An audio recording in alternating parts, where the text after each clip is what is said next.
دعا ہے پروردگار عالم ہم سب کی عبادتوں کو اپنی بارگاہ میں قبول فرمائے، اور جس مقصد زندگی اور حیات کی خاطر ان مجالس میں آتے ہیں خدا ان مقاصد میں بھی ہم سب کو کامیابیاں نصیب فرما دے۔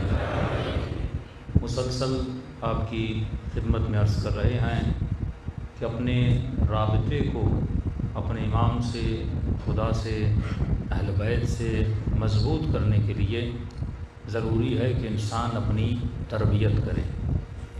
اگر ہم اچھے مربی نہیں تو ہم اچھے مومن بھی نہیں۔ اگر کوئی اسپورٹ میں کامیابی چاہتا ہے تو ڈیلی بیسس پہ اس نے اپنے مسلز کی تربیت کرنی ہوتی ہے۔ یہ چیزیں بچوں کو سمجھائیں کہ میرے لال یہ باڈی بھی تب تک پروگریس نہیں کر سکتی جب تک تو ڈیلی بیسس پہ ایکسرسائز نہ کرے۔ جسم بھی بیمار ہو جاتا ہے۔ اللہ ظالم نہیں ہے، وہ ارحم الراحمین ہے۔ اس نے آپ کی موت کا وقت خود معین کیا ہے۔ یہ جو ہم جلدی مر جاتے ہیں اپنے اعمال کی وجہ سے، ورنہ نارمل 90 سال 100 سال ہر انسان زندگی جی سکتا ہے۔ یہ اور بات ہے کہ حتمی موت ہو، خدا نے جلدی انسان کی موت لکھی ہو شہادت کے ذریعے یا کسی اور شے کے ذریعے، ورنہ انسان لمبی زندگی جی سکتا ہے۔ کیونکہ ہم جسموں کا خیال نہیں رکھتے تو جسم بہت جلدی بیمار ہو جاتا ہے۔ اسی طرح اگر تو اپنی روح کا خیال نہیں رکھے گا تیری روح بھی کیا ہو جائے گی؟ بیمار ہو جائے گی۔ تبھی ہم نے عرض کیا کہ معرفت خدا کی ابتدا معرفت نفس سے ہے۔ جب تک تو اپنی معرفت حاصل نہ کرے۔ پھر ہم نے کہا کہ انسان کی تعریف، انسان وہ ہوتا ہے جو لامحدود تربیت پانے کی صلاحیت رکھتا ہے۔ یہ لفظ ذہنوں میں بٹھا دیجئے۔ چھوٹے چھوٹے بچے جب آپ کے جوان ہوں تو بچوں سے کوشچن کریے کہ بیٹا انسان کیا نہیں ہے۔ جب ان کے لیے واضح ہو جائے گا کہ میں ہوں کیا، پھر وہ انہی چیزوں کے پیچھے جائے گا جو انسان کو ویلیو دیتی ہیں، نہ کہ جو جنبہ حیوانی کو ویلیو دیتی ہیں۔ اگر ہم پوری زندگی حیوانی پہلو کو مضبوط کرتے رہیں اور انسانی پہلو کو مضبوط نہ کریں تو قیامت میں جو مقام ملے گا مقام حیوانی ملے گا۔ مثلا ایک بندہ ڈاکٹر بن گیا، خدمت کر رہا ہے لوگوں کی، نا ثواب کا کام ہے، لیکن اگر وہ خدمت راہ خدا میں نہ ہو، اب ظاہر ہے پیسہ بھی اس کو مل رہا ہے، لوگوں کی جانوں کو بھی بچا رہا ہے، لیکن اگر وہ صراط مستقیم پہ نہ ہو تو اسے اجر حیوانی ملے گا۔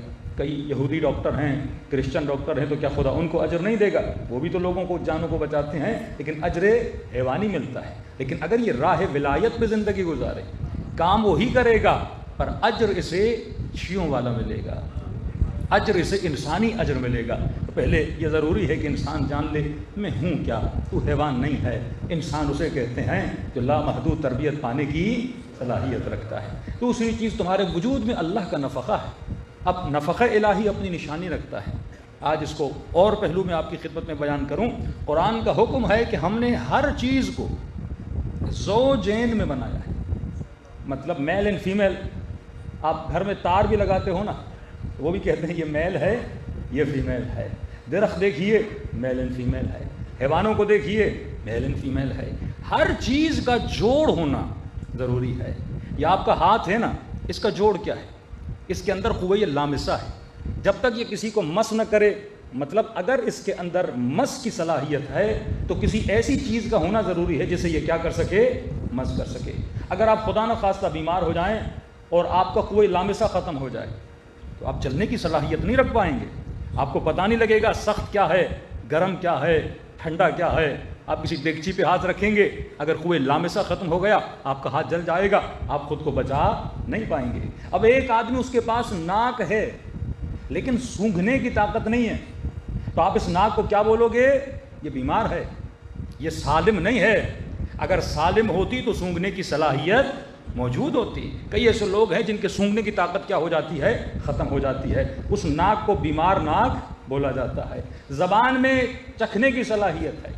زبان کا جو زوج ہے، جو چیز اس کے لیے بنی ہے، اس کے لیے ذائقہ بنا ہے۔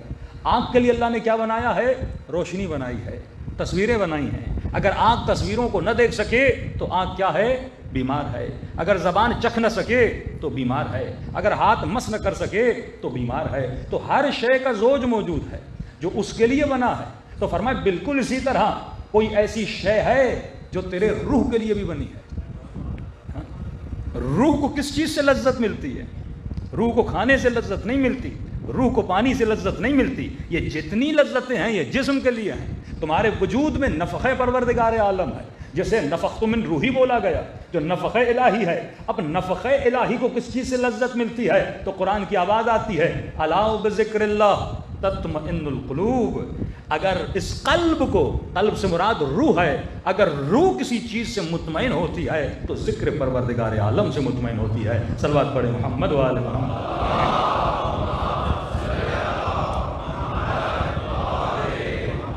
تبھی عام انسان مقام تعجب میں آ جاتا ہے کہ مولا علی کے پاؤں میں تیر لگتا ہے اور اصحاب نے کہا یا رسول اللہ تیر نکالیں یا نہ نکالیں؟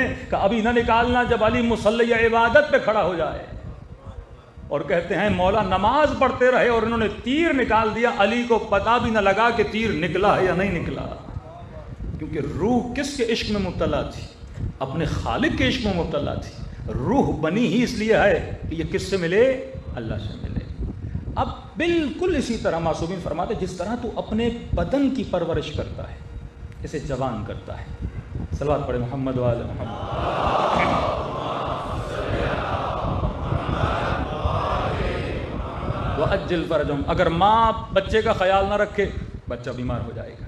فرمایا بالکل اسی طرح روح بہت چھوٹی ہوتی ہے، کیفیت کے اعتبار سے نہیں، علم کے اعتبار سے، معرفت کے اعتبار سے. اس روح کو تو نے کیا کرنا ہے؟ مقام علیہ تک پہنچانا ہے. جس طرح بچہ چھوٹا ہوتا ہے فوراً اسے وزنی چیز نہیں دی جاتی. بچہ دنیا میں آتا ہے وہ پہلے ہلکی غذا لیتا ہے نا، اور جیسے جیسے بڑا ہوتا ہے تو پھر وزنی غذا لینا شروع کر دیتا ہے. اسی لیے خدا دنیا میں آتے ہی بندے پر نماز کو واجب نہیں کرتا. 15 سال میں نماز کیا ہوتی ہے؟ واجب ہوتی ہے. یہ تربیتی اصول آپ کو بتا رہا ہوں. یعنی ایسا نہ ہو کہ تمہارا بچہ 7 سال کا ہے، بچی 7 سال کی ہے، اس کے اوپر عبادتوں کے پہاڑ توڑ دو. نہیں، آہستہ آہستہ. ایسا نہیں کہ بچہ 7 سال کا ہے، بچی 6 سال کی ہے، اسے اتنی عبادت کی سختی کرو کہ عبادت سے کیا ہو جائے؟ بیدار ہو جائے. کل میں نے مثال دی نا، پہلے ہی دن سورہ بقرہ پڑھا دو اور دوسرے دن سورہ فیل پڑھانا شروع کر دو. کئی ایسے والدین ہیں جو تربیت میں غلطی کرتے ہیں. روح کو آہستہ آہستہ، جس طرح بچے کو پہلے ماں دودھ پلاتی ہے 1.5-2 سال تک، اس کے بعد اسے کیا دیتی ہے؟ سخت غذا دیتی ہے. کئی لوگ مجلسوں میں آتے ہیں اور ذکر محمد اور آل محمد سنتے ہیں اور اچانک دل کرتا ہے کہ ہم کثرت سے کیا کریں؟ عبادت کریں. 20 دن کرتے ہیں، اس کے بعد پھر بھاگ کے کیا ہو جاتے ہیں؟ چلے جاتے ہیں.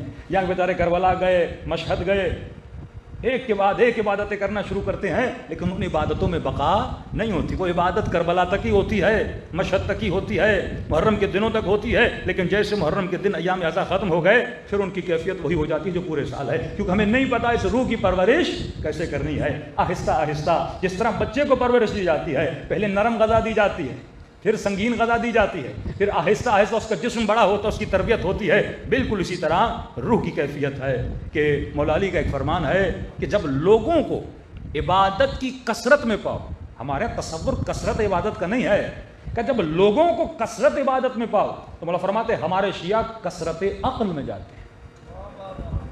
کثرت عبادت اور کثرت تعقل. یہ نہیں کہا جس نے 1000 رکعت نماز پڑھی اس پہ جنت واجب ہے.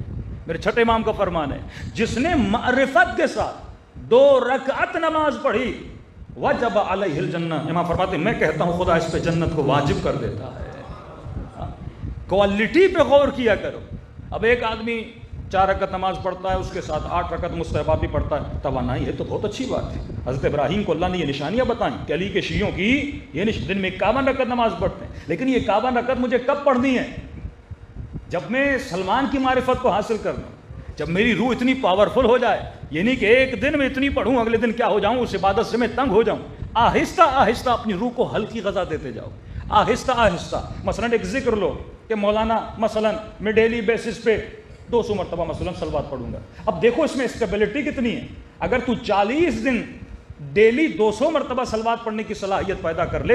صلوات صرف ذکر نہیں ہے، صلوات صرف دعا نہیں ہے، صلوات اعجاز محمد اور آل محمد ہے. اس میں بھی آؤں گا. کوئی بھی ذکر لو، کوئی بھی عبادت لو، لیکن اس میں تواتر کو پیدا کرو. مثلا دن میں 17 رکعت نماز ہے، یہ ذہن سے نکال دو کہ مجھے مستحبات پڑھنی ہے یا مثلا نماز شب پڑھنی ہے. 17 رکعت نماز پڑھتے ہو نا، اس 17 رکعت کو کنٹینیوٹی میں پڑھتے رہو. 40 دن اس پہ پابندی کرو. بھائی وقت پہ دن میں 17 منٹس اب یہ بھی نہیں کہ مستحبات کے ساتھ پڑھوں گا، صرف واجبات اس میں ادا کرو، لیکن وہ جو واجب پڑھو خلوص سے دل سے پڑھو۔ خلوص کا مطلب اطمینان قلب سے پڑھو۔ آیت اللہ نراکی اور آغا دستغیب ایک مسئلہ دیتے تھے، کہتے تھے نماز میں توجہ کا ہونا ضروری ہے، کہ اگر توجہ نہیں ہے تو نیت کرنے سے پہلے 5 منٹ مصلی پہ کھڑے ہو جاؤ۔ نیت کرنے سے پہلے 5 منٹ 6 منٹ 4 منٹس مصلی پہ کھڑے ہو جاؤ اور متوجہ کرو کہ تو کون ہے اور کس نے تجھے مہمان بنا کے بلایا ہے۔